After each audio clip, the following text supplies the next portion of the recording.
So this is Nick Williams, and I'm here in deepest Pimlico with my friend Nikki Slade. Hi Nikki, how are you doing? Very well, Nick. Lovely to see you. Thank you. And in my kind of mission to bring you interesting and inspiring people to meet, we've known each other for 20 years. And yes. we were just reflecting that we first met down in Brixton, was it?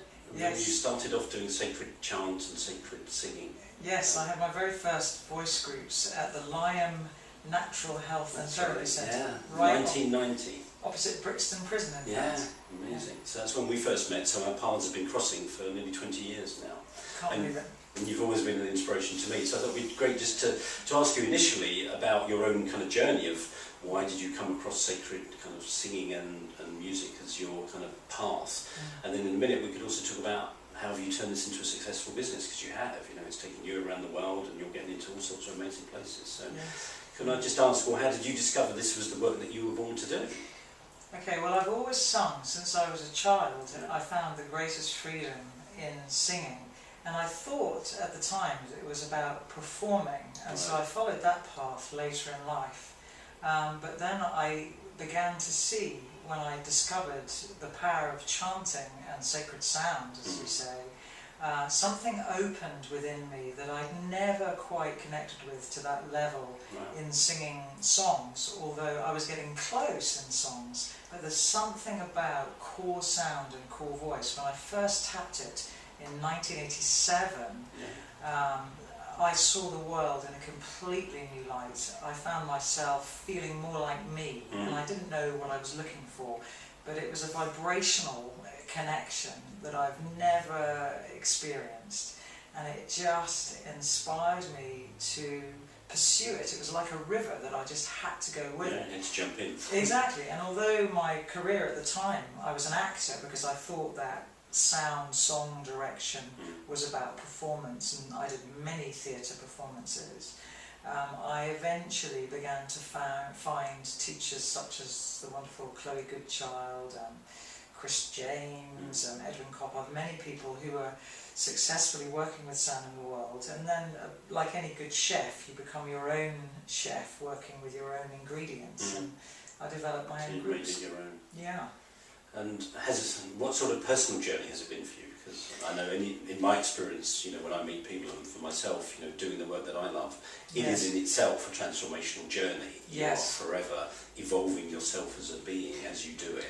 How has it been for you? Absolutely, it's a great question actually, because one of the things I always had as a question inside is how do you confidently and courageously match what's going on inside with the physical voice? Often we say one thing and something else is going on inside, and it's not because we're necessarily false, but there are fears that come up.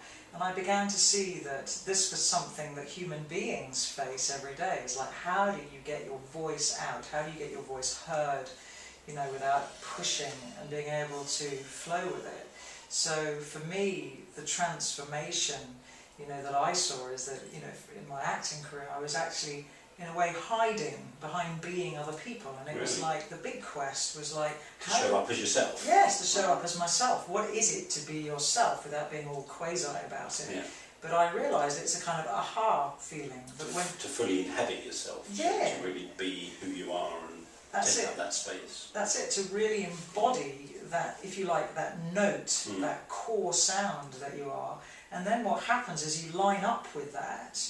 The circumstances I found, the kind of people I was attracting into my life, the opportunities, you know, but it is a transformative journey. You get to face everything about yourself. You get to face your greatness, but you also get to face the places where you're contracted, doubting, you know, but you just stay with the path. The voice path is a very honest, it's the path of authenticity, really.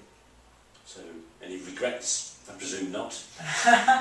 No, I have no regrets. I really feel like I've had the right life, even though some challenges, you know, well, there have been many, many challenges, but, you know, for example, I went to quite a challenging school, and I didn't get many exams when I was there, but because it was quite rough, I learnt about life, you know, and so being in a class full of kids, you know, sabotaging the whole thing, you know, helped me later on, taking my work into Wandsworth Prison, for example.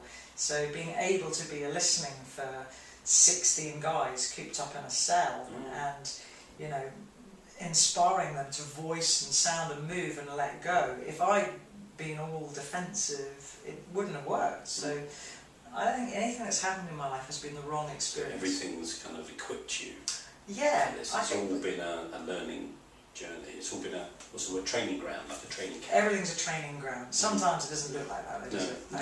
Sometimes gifts come badly wrapped. Yes, they're terrible wrapping them. Yeah, sometimes it seems to take a whole life to unwrap them and figure out what the gift was behind it. That's it. So great. Well, thank you very much. Let's finish off here, and then in a minute let's talk about how you have turned this into a business. I think because that's also what I think people will be interested in. Totally. Most people think, well, singing, that's lovely, but it's just something you do on the evenings and the weekends. You can't make your living out of it, and you're making a very successful living. So let's wrap up here and let's start another conversation about how you've